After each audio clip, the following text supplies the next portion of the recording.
What's going on, y'all? Fabian Speaks. We are back with a video, man. We're doing a reaction to Satan Runs the Demonic Music Industry, man, from Marcus Dixon. Be sure to like, comment, subscribe. Let me know y'all's thoughts on this in the comment section down below. Obviously, we know that the devil runs the music industry. We know that he was the worship leader in heaven before he was cast out and left to roam this world looking for someone to devour. And he's in charge of the music industry. He's putting people in places of success and in high places to be able to promote his agenda. And some people he's even written the songs for. And in this video, I'm going to show you guys several clips and show you just an example of how Satan is using people, very popular people, to spread music that you don't even know is demonic, that you're singing, that you don't even know is written by Satan. And you're singing these songs and just living off in La La Land and have no clue. We'll play these video clips and we'll be right back. There was a song exclusively written by Satan himself. Some of you may know this song, but more so the older school folks. It came out in 1973, and it's called I Write the Songs, sung by Barry Manilow. If you have not heard this song, you would not believe how eerily outright written this was. Disclaimer, I'm about to show you a little snippet of the song. It shouldn't scare you, but if it does, then you can skim over this like 5-second part. It's really not long. And then I'm going to just read you the lyrics. Look at the lyrics. I've been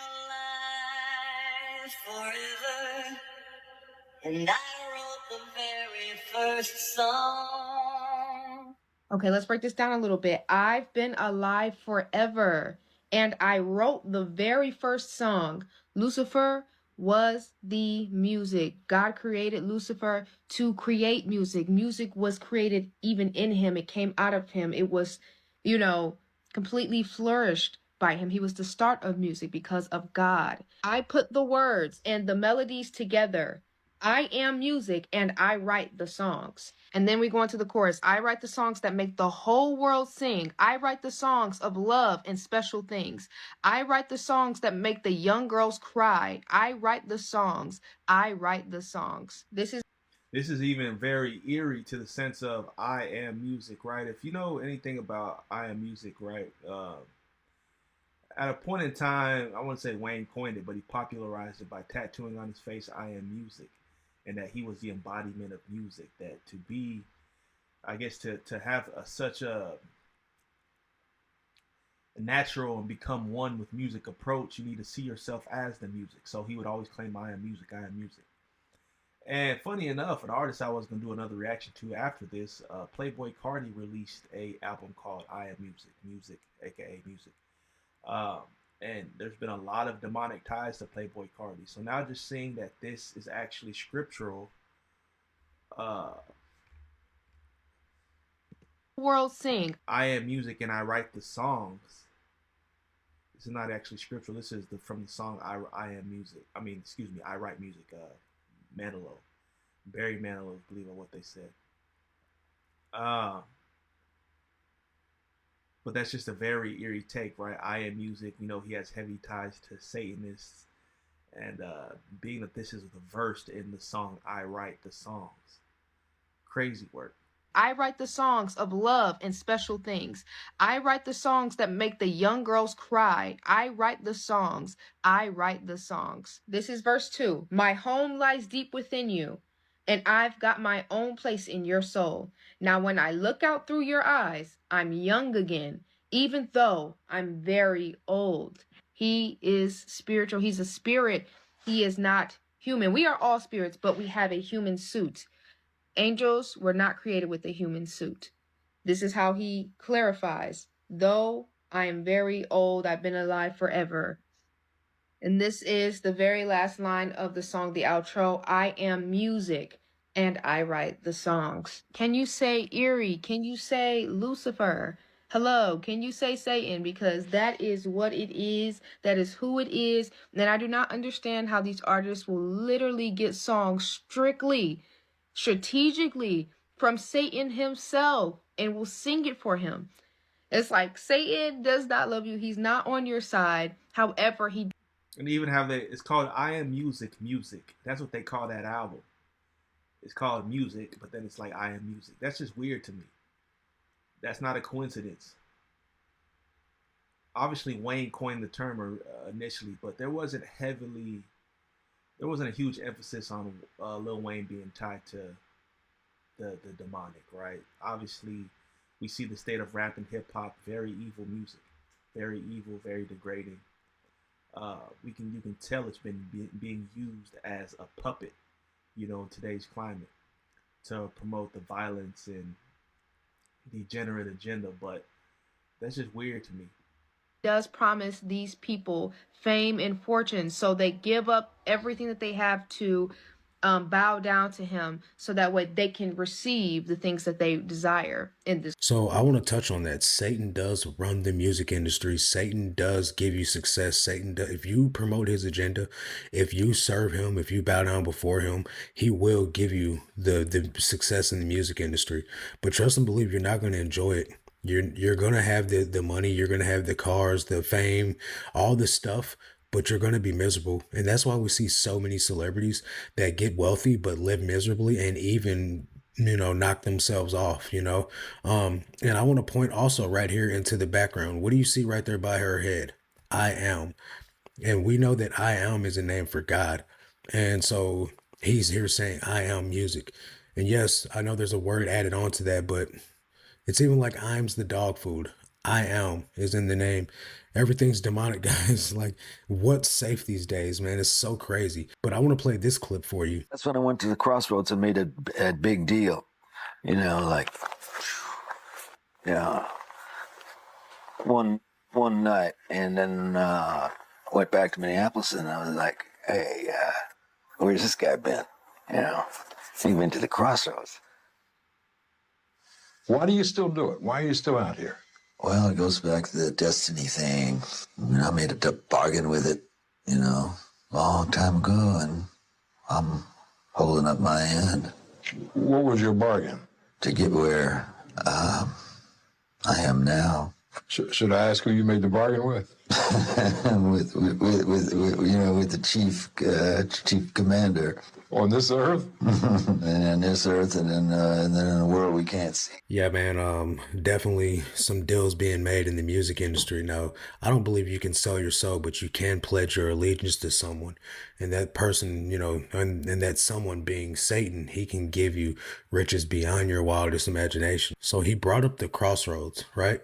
And a lot of you may not know about the crossroads, but the crossroads is where you go to make a deal with the devil. It's where you sell your soul at, right? And a crossroads deal with the devil is a folklore myth about a person selling their soul to the devil at a crossroads in exchange for supernatural abilities or earthly desires like fame and talent. And Robert Johnson was this guy on the screen, he was a blues player with this uncanny, like really great ability to make his guitar like almost sing. And his lyrics and the words that he wrote gave him really widespread popularity back in the day. But the devil came to cash that check and he died. And it's crazy work to me that Bob Dylan openly speaks about this. A lot of artists have sold their soul.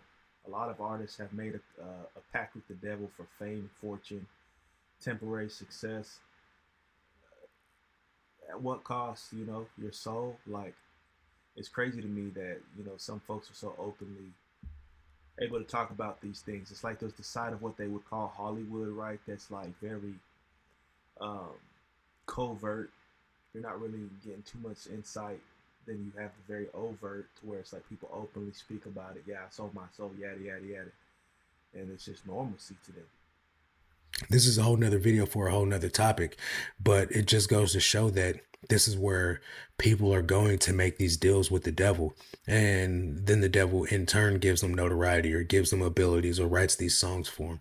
And speaking of writing songs, everyone knows Chris Martin from Coldplay, and the song Viva La Vida is also another song that's speculatively written by the devil. Check this out. I can't play the song because they will copyright the crap out of me quickly, but I want to highlight a couple of things here. Obviously, we see in the first line is, I used to rule the world.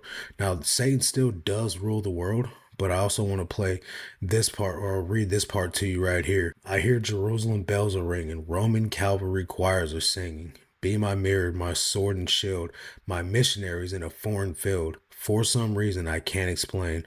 I know St. Peter won't call my name, never an honest word, but that was when I ruled the world. So obviously Jerusalem is where Jesus is from. The Roman Calvary choirs, that's a demonic church. At least there's demonic stuff going on in that church, demonic symbolism and stuff like that. And that's a video for a whole nother topic. I'm not saying that there aren't people that are Roman Catholics that are not saved. I'm not saying that, but the church in itself has some demonic stuff going on. Be my mirror, my sword and shield. The mirror is an occultic object, right? Where it's a portal to where demons can come through. Missionaries in a foreign field. That's what these people are. These minions that write these songs or that perform these songs. These are Satan's minions walking around the earth, spreading his agenda, spreading his doctrine, spreading his teachings. For some reason I can't explain, I know St. Peter won't call my name. Duh, he's not going to call your name because you ain't getting into the kingdom of heaven, right? So no saint that's in heaven is going to recognize you, bro. Never an honest word. Well, the Bible tells us that. He's the father of lies. He's the accuser of the brethren. He came to steal, kill, and destroy. But that was when I ruled the world.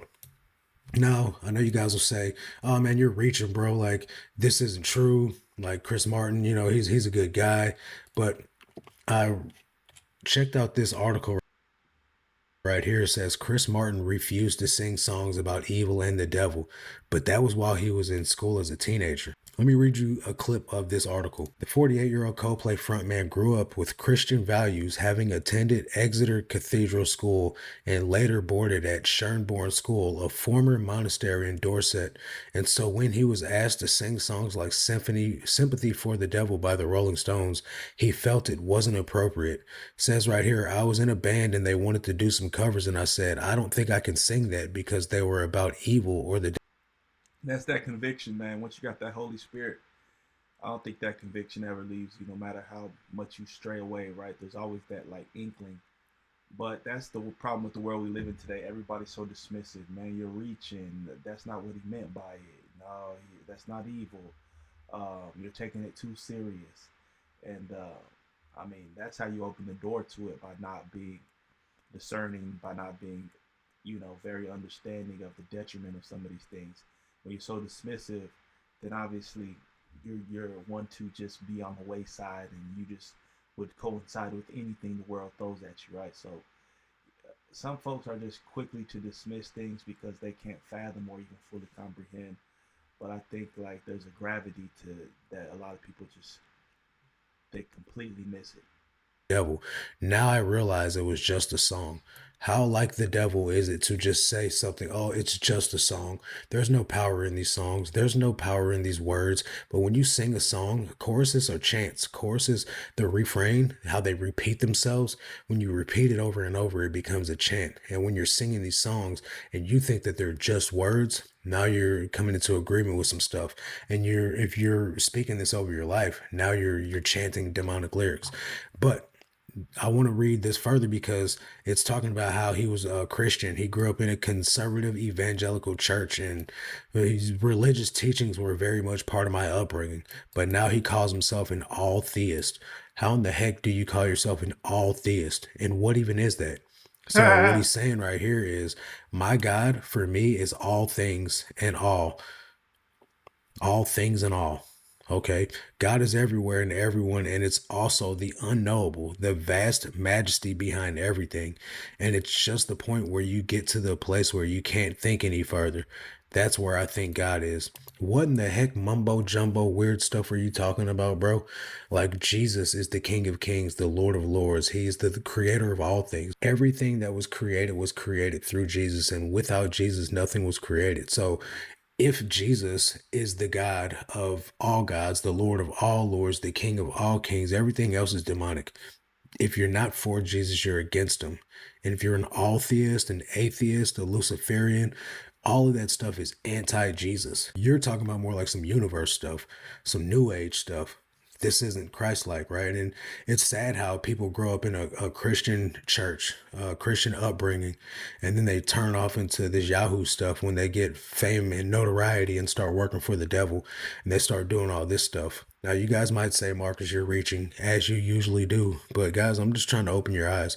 I'm trying to show you that everything isn't as innocent as it seems. And I come from a background where I used to listen to secular music, and, I was in the streets, and I've been to prison, and I was doing drugs, and I was doing all the things that the world says is normal. And I realized that most of my problems came from listening to music, coming into agreement with demonic music, the lifestyle that music promoted, the agenda that was behind the music. I listened to music about selling drugs and having sex with women, so that's what I did. I listened to music about doing crimes. That's what I did. I listened to music normalizing going to prison, and that's where I ended up. Right. And so you got to be careful about this music that you listen to, because A lot of people will say, it's not fully the music. Um, I'm able to, separate the two. Even people use the example of playing GTA, playing all these like crime-ridden games and brainwashing children, and then children end up doing crimes. And there's the people who are able to refrain from enacting what they listen to, but I don't think it's that less destructive, because if that's all that your mind is being filled with, that's all that's in your subconscious, that's all that goes through your thoughts all day, it's still junk. We're called to renew our minds, and you could be filling your mind with knowledge, wisdom, skills, a new trade, like just the word. There's so many things that are uplifting and refreshing for the mind versus just, even if you're not out here going on killing sprees, right? But you're listening to music that promotes that content, your mind is still being diluted, man. So comment down below. Let me know your thoughts on this in the comment section. Peace, love, prosperity. Subscribe to the channel. We'll see you on the next video.